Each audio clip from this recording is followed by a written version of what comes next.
Hello everyone, this is Jonathan Little for PokerNews.com. Today I'm going to be reviewing a hand from a $1,500 buy-in World Series of Poker event that I played in last year's World Series of Poker. We're playing 25-50 blinds. There's a very short-stacked player who has 1,600 chips, who raises to 250 under the gun, so 5 big blinds.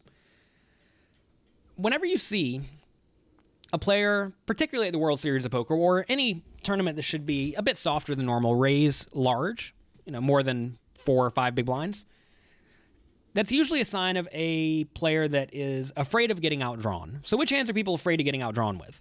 The prime candidates are pocket jacks. If I'd rank the order of the hands, it would be pocket jacks, then ace king, then pocket tens, then pocket queens, then pocket kings, then pocket aces. And that just comes from a general fear of a lot of amateur players of thinking that they have a great hand, and with great hands you're supposed to win. And a really easy way to win, to ensure you don't get outdrawn, is to just steal the pot preflop. So if you blast it preflop and everyone folds, that's a success. But that's not true. That is far from a success.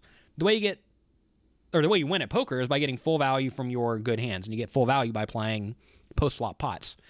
So anyway, goes 250. This player calls. Typically going to be a pretty strong range, although notice this guy's very short. I would not expect this guy to call 250 very often at all with much of anything. And then seat 3 makes it 700. Okay, so seat 3 almost certainly has a great hand to be willing to get it all in versus a loose aggressive guy. I mean, loose aggressive guy could just be splashing around with ace 4. I mean, I don't remember exactly how this player was playing. You will see some players, the very weak players, making it 5 big blinds with their whole range every single hand because they think that's what poker is, or that's how they're supposed to play. And if that's the case, then things do change significantly. But if I thought this guy was playing a big pot with a big hand because he's trying to raise big because he liked his hand, and this guy re-raise, if this guy's paying attention, you have to be very tight entering the pot here. Pocket kings, though, are good enough to enter the pot. Pocket kings are great. Do not try to fold pocket kings. I actually wrote an article about this recently discussing when to not fold, or should you ever fold pocket kings preflop. I wrote that over at jonathanlittlepoker.com. You can check that out in my blog. But in this scenario, I have to figure out how do I get it in with pocket kings without looking like I have pocket kings. You do not want to look like you have the nuts in this spot, and we are playing our hand as if it is the nuts. So I think the best thing to do here is to call 650, hoping the loose aggressive guy goes all in, hoping that seat 3 will go all in which case I can happily call off. That will lead to getting it all in versus people who have equity against you. We're going to be against an ace a lot of the time, which means we're going to be out of here, or at least losing a big pot a third of the time, give or take, if not a little bit more. And that's okay. You cannot be worried about that. But if this guy does happen to have one of the strong hands like I think he does, either jacks, tens, ace, king, queens, kings, or aces, he's going to re-raise.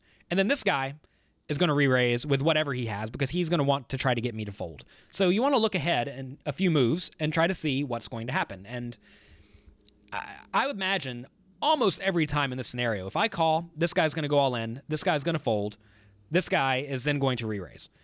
And that's fantastic for my pocket kings. Even if this loose aggressive guy does have pocket aces, I'm still thrilled to get it all in for the 7,300 chips. Well, I guess it's 8,000 chips after he puts in the 700. Versus this player. So this is going to work out well for me almost every time. Notice the alternative here is I could re-raise immediately to say 1,300. Then loose aggressive guy is going to fold unless he actually has a great hand.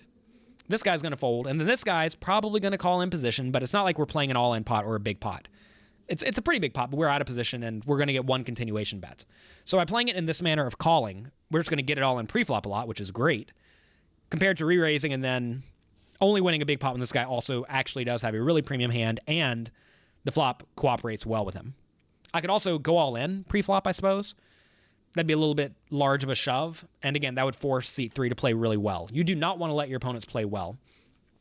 Do not be afraid of getting outdrawn. I think that's a big concept that a lot of amateur players have issues with. They are desperately afraid of getting outdrawn. And they are so afraid of getting outdrawn that they are willing to get no value from their premium hands. And the way you win at poker is by getting value when you get a premium hand. I mean, you have to realize you get premium hands almost never. And when you do, you have to make sure you get maximum value. So anyway, let's see if it plays out like I hoped. Part 1 happened. He re-raised. Part 2 happened. He went all in. And obviously, we're not going to chicken out. We're going to call. So we do call. And aces, kings, and my kings.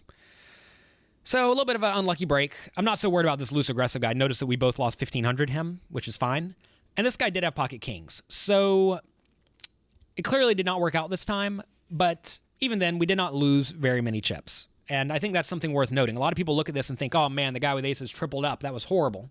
But we chopped it up here. We lost 1,500 to this guy. It's really not the end of the world. So we did not win this hand, but we did get the scenario we wanted where we called this guy jams, this guy re-raises all in, we get to call. And I imagine if this guy's doing this with kings, he's probably doing the same thing with ace-king. He's probably doing the same thing with queens, and he may even do it with jacks. And who knows how far down the line he goes. He may do it with ace-queen. He may do it with nines. Who knows? Depends on how weak he thinks that I am. Also, whenever you're in this spot, don't call really confidently whenever this guy makes it 700. Like when he makes it 700, don't be like, haha, gotcha, and then put in your 700. Try to act a little bit timid. Make it to where perhaps your opponents think that you are uneasy about your decision. And if you're uneasy about your decision, that's going to make seat 3 much more likely to jam on you. So that's going to be it for this video. I hope you enjoyed it. If you did enjoy it, let everyone at Poker News know. You can tweet at them at Poker News, and let me know on Twitter. Also, you can tweet me at Jonathan Little. Thank you very much for watching, and I'll talk to you next time.